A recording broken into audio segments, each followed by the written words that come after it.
Dan saya Marsina Dindi. Kami mahasiswa dari program studi biologi Fakultas Sains dan Teknik Universitas Nusa Tenggara. Yang pada semester 5 ini kami memprogram mata kuliah analisis dampak lingkungan. Kami dari kelompok 1 akan mempresentasikan dan mendiskusikan hasil diskusi kami dengan materi kebijakan atau regulasi dalam pengelolaan lingkungan hidup. Saksikan.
semua, selamat pagi.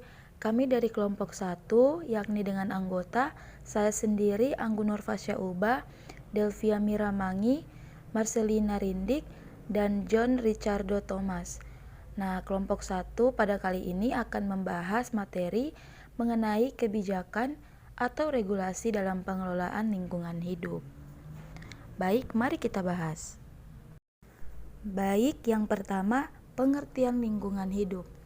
Lingkungan hidup adalah kesatuan ruang dengan semua benda, daya, keadaan, dan makhluk hidup, termasuk di dalamnya manusia dan perilakunya, yang mempengaruhi kelangsungan kehidupan dan kesejahteraan manusia serta makhluk hidup lainnya, menurut Undang-Undang Nomor 23 Tahun 1997. Lingkungan hidup Indonesia sebagai suatu sistem yang terdiri dari lingkungan sosial, lingkungan buatan, dan lingkungan alam, di mana ketiga subsistem ini saling berinteraksi atau saling mempengaruhi. Ekosistem atau sebagai konsep sentral lingkungan hidup, yaitu tatanan unsur lingkungan hidup yang merupakan kesatuan utuh menyeluruh dan saling mempengaruhi, membentuk keseimbangan, stabilitas, dan produktivitas lingkungan hidup. Nah, selanjutnya kebijakan pengelolaan lingkungan hidup. Pengelolaan lingkungan hidup adalah upaya terpadu untuk melestarikan fungsi lingkungan hidup yang meliputi kebijakan penataan, pemanfaatan, pengembangan, pemeliharaan, pemulihan, pengawasan, dan pengendalian lingkungan hidup. Sumber daya alam seperti air, udara, tanah, hutan, dan lainnya merupakan sumber daya yang penting bagi kelangsungan makhluk hidup, termasuk manusia. Dalam merumuskan kebijakan lingkungan, pemerintah lazimnya menetapkan tujuan yang hendak dicapai. Kebijakan lingkungan disertai tindak lanjut pengarahan dengan cara bagaimana penetapan tujuan dapat dicapai agar ditaati masyarakat. Undang-Undang Nomor 23 Tahun 1997 tentang Pengelolaan Lingkungan Hidup atau UU PLH mendasari kebijakan lingkungan di Indonesia, karena undang-undang, peraturan pemerintah, dan peraturan pelaksana lainnya merupakan instrumen kebijakan atau instrumenten van beleid. Yang berikut, masalah lingkungan. Kualitas lingkungan semakin menurun, laju pencemaran dan kerusakan lingkungan terus meningkat. Nah, masalah lingkungan diantaranya yang pertama pencemaran air, pencemaran udara di kota-kota besar, pencemaran limbah domestik dan sampah, kontaminasi dari bahan berbahaya dan beracun atau B3, kerusakan ekosistem hutan hujan tropika, kerusakan daerah aliran sungai atau DAS, kerusakan ekosistem danau, kerusakan ekosistem pesisir dan laut, kerusakan lingkungan akibat kegiatan pertambangan, pemanasan bumi, penipisan lapisan ozon, dan bencana lingkungan seperti banjir dan longsor, kekeringan kebakaran hutan dan lahan. Nah, teman-teman bisa melihat gambar pada slide. Gambar tersebut merupakan lingkungan hidup. Nah, pada tepat gambar di bagian tengah itu merupakan lingkungan hidup sosial, di mana kita yang berperan atau terdapat sekelompok manusia di dalamnya. Lalu kita sebagai manusia atau makhluk hidup sosial, kita mengelola tahap perubahan dari lingkungan alami menjadi lingkungan hidup buatan, seperti pembangunan bangunan pabrik, rumah, pembukaan lahan dengan cara menebang hutan. Sedangkan pada bagian gambar bagian kiri, kita sebagai makhluk hidup sosial harus mempunyai atau melaksanakan tanggung jawab sebagai pengelola lingkungan hidup alami, yaitu dengan cara menjaga ekosistem kita dengan baik, sehingga dari lingkungan hidup alami ini tidak berubah menjadi lingkungan hidup buatan yang seperti contohnya kita membuka hutan untuk lahan perumahan. Nah, dengan melakukan penebangan hutan secara terus-menerus, maka akan terjadi salah satu kerusakan hutan, yaitu dengan kerusakan hutan dan lingkungan. Itu bisa saja menyebabkan terjadinya tanah longsor, atau juga kalau hujan turun dengan kapasitas yang tinggi, maka akan mengakibatkan banjir pada daerah permukaan bumi atau lingkungan hidup yang kita tinggali akibat ekosistem yang tidak dijaga dengan baik atau tidak kita seimbangi antara lingkungan hidup alami dengan lingkungan hidup buatan. Nah, kebijakan pengelolaan lingkungan hidup. Adapun arah kebijakan lingkungan hidup, yaitu terbagi atas 3 bagian. Yang pertama, arah kebijakan bidang pengelolaan sumber daya alam dan lingkungan hidup dalam garis-garis besar haluan negara, yaitu yang pertama, mengelola sumber daya alam dan memelihara daya dukungnya agar bermanfaat bagi peningkatan kesejahteraan rakyat bagi generasi ke generasi. Yang kedua, meningkatkan pemanfaatan potensi sumber daya alam dan lingkungan hidup dengan melakukan konservasi, rehabilitasi, dan penghematan penggunaan dengan menerapkan teknologi rumah lingkungan, dan lain sebagainya. Yang kedua, kebijakan sumber daya alam dalam TAP MPR nomor 9/MPR/2001 tentang pembaharuan agraria dan pengelolaan sumber daya alam, meliputi yang pertama, melakukan pengkajian ulang terhadap berbagai peraturan undang-undang yang berkaitan dengan sumber daya alam dalam rangka sinkronisasi kebijakan antar sektor yang berdasarkan prinsip-prinsip sebagaimana yang dimaksud dalam pasal 5 ketetapan ini. Yang kedua, mewujudkan optimalisasi pemanfaatan berbagai macam sumber daya alam melalui identifikasi dan inventarisasi kualitas dan kualitas sumber daya alam sebagai potensi dalam pembangunan nasional, dan lain sebagainya. Yang ketiga, kebijakan pengembangan sumber daya alam bagi pembangunan berkelanjutan. Reformasi pengelolaan sumber daya alam sebagai persyaratan terwujudnya pembangunan berkelanjutan dapat dinilai lebih baik apabila terumuskan parameter yang memadai. Secara implementatif, parameter yang dapat dirumuskan adalah yang pertama, desentralisasi dalam pengelolaan sumber daya alam dan lingkungan hidup dengan mengikuti prinsip dan pendekatan ekosistem, bukan administratif. Yang kedua, kontrol sosial masyarakat dengan melalui pengembangan transparansi, proses pengembalian keputusan, dan peran serta masyarakat. Kontrol sosial ini dapat dimaknai pula sebagai partisipasi dan kedaulatan yang dimiliki sebagai hak rakyat. Dalam proses perencanaan, pengembalian keputusan, pelaksanaan, pengawasan, serta evaluasi pada pengelolaan dan pelestarian pada pengembangan sumber daya alam dan lingkungan hidup. Oke, baik, saya akan melanjutkan presentasi materi selanjutnya, kewenangan pemerintah dan pemerintah daerah dalam mengelola lingkungan hidup. Undang-Undang Nomor 32 Tahun 2009 tentang Perlindungan dan Pengelolaan Lingkungan Hidup sebagai dasar yuridis pemerintah sebagai tanggung jawab pengelola lingkungan, diharapkan sebagai payung hukum dari pengelolaan lingkungan hidup.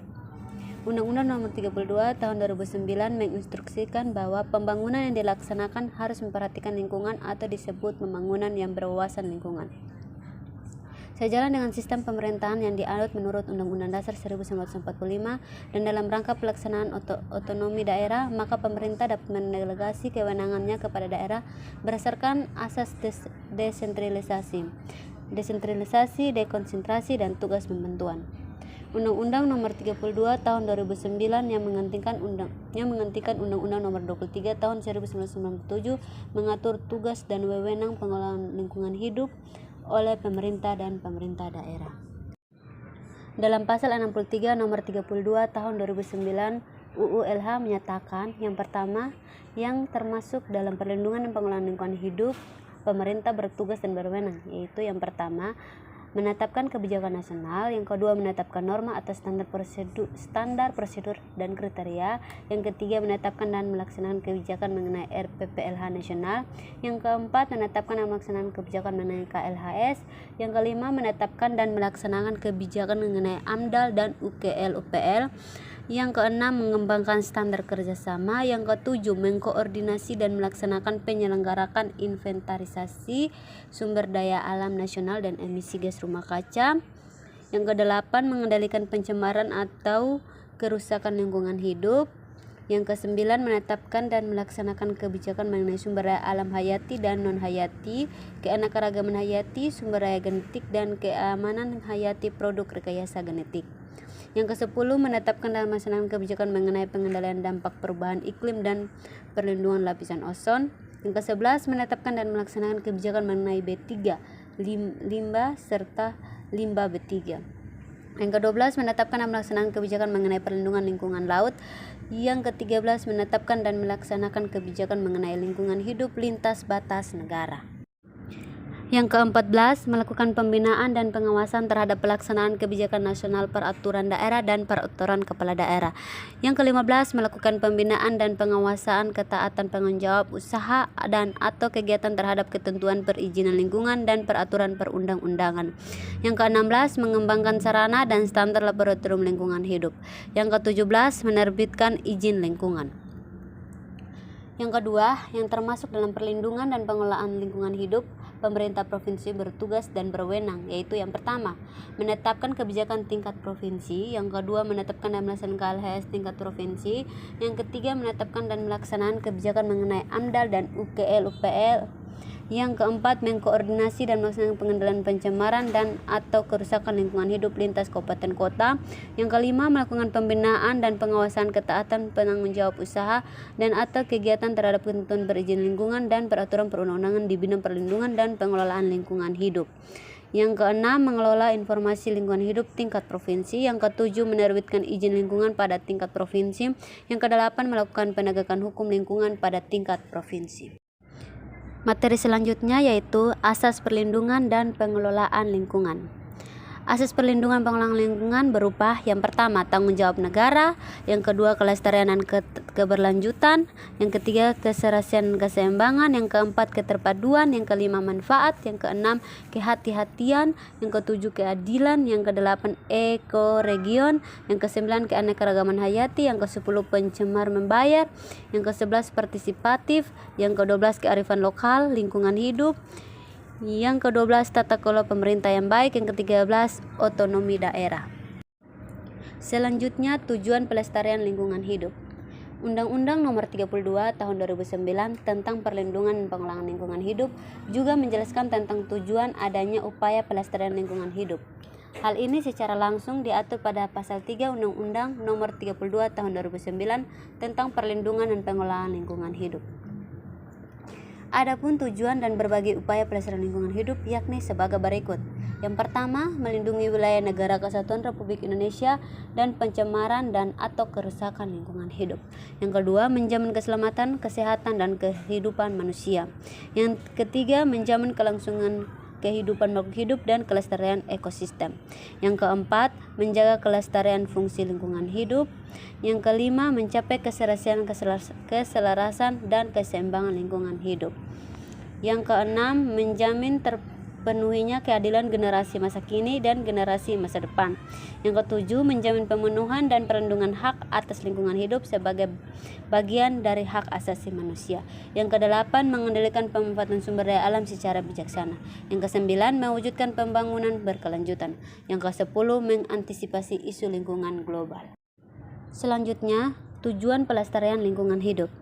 Salah satu tujuan yang hendak dicapai dalam upaya pelestarian lingkungan hidup adalah pembangunan berkelanjutan. Menurut pasal 1 ayat 3 Undang-Undang Nomor 32 Tahun 2009 tentang perlindungan dan pengelolaan lingkungan hidup, pembangunan berkelanjutan adalah upaya sadar dan terencana yang memadukan aspek lingkungan hidup, sosial, dan ekonomi ke dalam strategi pembangunan. Keterpaduan berbagai aspek tersebut tak lain berfungsi untuk menjamin keutuhan lingkungan hidup serta keselamatan, kemampuan, kesejahteraan, dan mutu hidup generasi masa kini dan generasi masa depan. Beberapa indikator yang dapat digunakan sebagai penentu keberhasilan pembangunan berkelanjutan. Indikator tersebut antara lain sebagai berikut. Yang pertama, proporsi penduduk berdasarkan bahan bakar untuk mengelola makanan. Yang kedua, proporsi penduduk dalam penggunaan kayu bakar dan arang. Yang ketiga, proporsi luas lahan yang tertutup hutan. Yang keempat, rasio luas kawasan lindung terhadap luas daratan. Yang kelima, energi yang digunakan setiap PDB. Yang keenam, emisi karbon dioksida. Yang ketujuh, jumlah konsumsi zat perusak ozon. Materi selanjutnya, prinsip pembangunan berwawasan lingkungan hidup. Pembangunan yang berwawasan lingkungan adalah upaya sadar dan berencana menggunakan dan mengelola sumber daya secara bijaksana dalam pembangunan yang terencana dan berkesinambungan untuk meningkatkan mutu hidup. Terlaksananya pembangunan berwawasan lingkungan dan terkendalinya pemanfaatan sumber daya alam secara bijaksana merupakan tujuan utama pengelolaan lingkungan hidup. Pembangunan yang berwawasan lingkungan atau pembangunan berkelanjutan memiliki ciri-ciri tertentu, yaitu adanya saling keterkaitan beberapa sektor, antara lain lingkungan dan masyarakat, serta kemanfaatan dan pembangunan. Pembangunan akan selalu berkaitan dan saling berinteraksi dengan lingkungan hidup. Interaksi tersebut dapat bersifat positif atau negatif. Secara umum, prinsip dari pembangunan berwawasan lingkungan ini merupakan suatu pembangunan yang berpegang erat dengan suatu sumber daya alam dan dapat membantu guna mensejahterakan generasi yang akan datang, supaya dapat merasakan sumber daya alam yang kita rasakan pada saat ini. Materi selanjutnya akan dijelaskan oleh teman saya. Terima kasih. Baik, materi selanjutnya.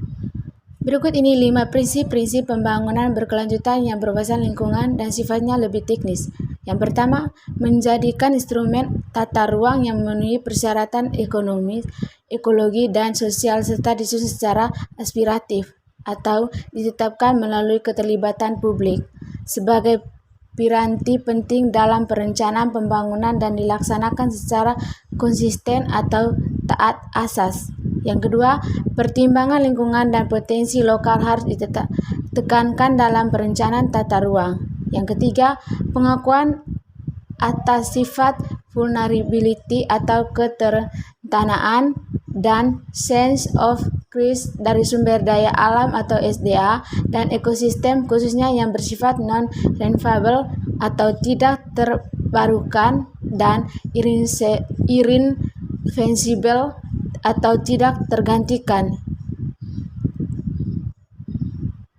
Yang keempat, pemanfaatan SDA harus terbuka bagi pemenuhan kebutuhan bagi masyarakat adat dan lokal atau sebagai natural resource dependent people serta bagi usaha masyarakat kecil dan lemah. Yang kelima, mekanisme pelibatan masyarakat secara hakiki atau genuine dalam setiap proses pengambilan keputusan sebagai sesuatu yang mutlak sebagai jaminan untuk membatasi kewenangan pemerintah yang eksesif dalam mengolah sumber daya alam yang merupakan konsekuensi dari hak menguasai negara berdasarkan pasal 33 ayat 3 UUD 1945. Dengan kondisi dan status lingkungan hidup di Indonesia, pemerintah juga telah menetapkan rencana pembangunan jangka menengah atau RPJM nasional dengan sasaran tujuannya untuk mencapai keseimbangan antara aspek pemanfaatan sumber daya alam sebagai modal pertumbuhan ekonomi atau kontribusi sektor perikanan, kehutanan, pertambangan, dan mineral terhadap PBD dengan aspek pelindungan terhadap kelestarian fungsi lingkungan hidup sebagai penopang sistem kehidupan secara luas. Adanya keseimbangan tersebut berarti menjamin keberlanjutan pembangunan. Untuk itu, pengharusutamaan atau mainstreaming prinsip-prinsip pembangunan berkelanjutan sustainable development di seluruh sektor baik di pusat maupun daerah menjadikan suatu keharusan. Yang dimaksud dengan sustainable development adalah upaya memenuhi kebutuhan generasi masa kini tanpa mengorbankan kepentingan generasi yang akan datang. Seluruh kegiatan harus dilandasi 3 pilar pembangunan secara seimbang, yaitu menguntang secara ekonomis atau ekonomis viable, diterima secara sosial atau social unchangeable, dan ramah lingkungan atau environmentally sound.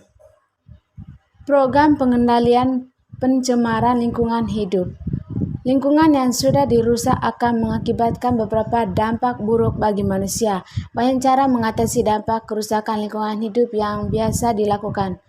Untuk menanggulangi tentunya berbeda dengan pencegahan, karena sudah terjadi maka harus ditanggulangi. Berikut ini beberapa cara yang bisa diandalkan, yaitu yang pertama, menerapkan prinsip 4R. Reduce, reuse, recycle, dan juga replan. Prinsip ini berguna untuk menanggulangi adanya bencana banjir yang sering terjadi sebagai berikut. Reduce, yaitu mengurangi pemakaian barang yang tidak berguna. Yang kedua, reuse, yaitu memakai ulang barang yang masih bisa digunakan. Yang ketiga, recycle, yaitu mendaur ulang barang ataupun sampah untuk menjadi barang yang berguna. Yang keempat, replan, yaitu menimbun sampah organik untuk dijadikan kompos. Dengan menggunakan prinsip tersebut diharapkan sampah yang ada di berbagai daerah dikurangi dengan kesadaran masing-masing masyarakat. Reboisasi. Hutan di berbagai negara menjadi paru-paru dunia. Jika ada hutan yang rusak, maka beberapa negara lain juga akan mendapatkan efek tersebut. Tentunya yang akan menerima pertama akibat, yaitu negara yang sudah merusak lingkungannya sendiri. Untuk itu, jangan pernah merusak hutan yang ada. Jika Anda ingin menebang pohon, maka Anda harus memiliki sikap tebang pilih dan menanam benih untuk pohon yang baru. Yang ketiga, bioremediasi. Limbah tidak hanya terjadi di industri saja, ada juga limbah rumah tangga. Tetapi yang sering menyebabkan efek yang terasa adalah limbah industri. Untuk itu, suatu industri haruslah mengetahui apa itu bioremediasi, terutama untuk industri yang mengeluarkan banyak limbah berbahaya berupa zat toksik. Dampaknya tidak hanya mencari lingkungan saja, tetapi bisa mengganggu kesehatan masyarakat di daerah sekitar. Bioremediasi ini yaitu pemanfaatan mikroba ataupun tanaman dari kontaminasi. Jadi limbah yang akan dibuang harus dibersihkan dahulu kontaminasinya. Jadi dengan adanya bioremediasi ini, limbah yang akan dibuang tidak menimbulkan dampak buruk bagi lingkungan. Yang keempat, rehabilitas. Adanya rehabilitas ini juga menjadi salah satu upaya untuk mengembalikan lahan secara ekologis. Rehabilitas ini juga menjadi upaya untuk mengembalikan lingkungan fisik untuk bisa difungsikan lagi. Tanggung jawab yang membuat rehabilitas ini adalah pengusaha yang sudah melakukan penambangan di lahan tersebut. Jika hal ini tidak dilakukan, maka tanah akan menjadi tandus dan mati. Yang kelima, reklamasi.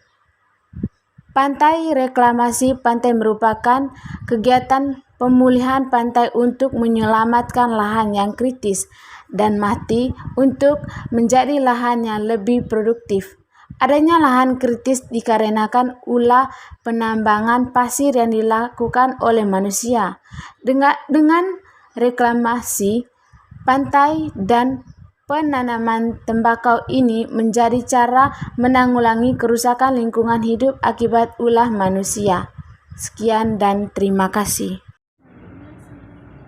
Sekian hasil diskusi dari kelompok kami. Jika ada kata yang salah mohon dimaafkan. Terima kasih.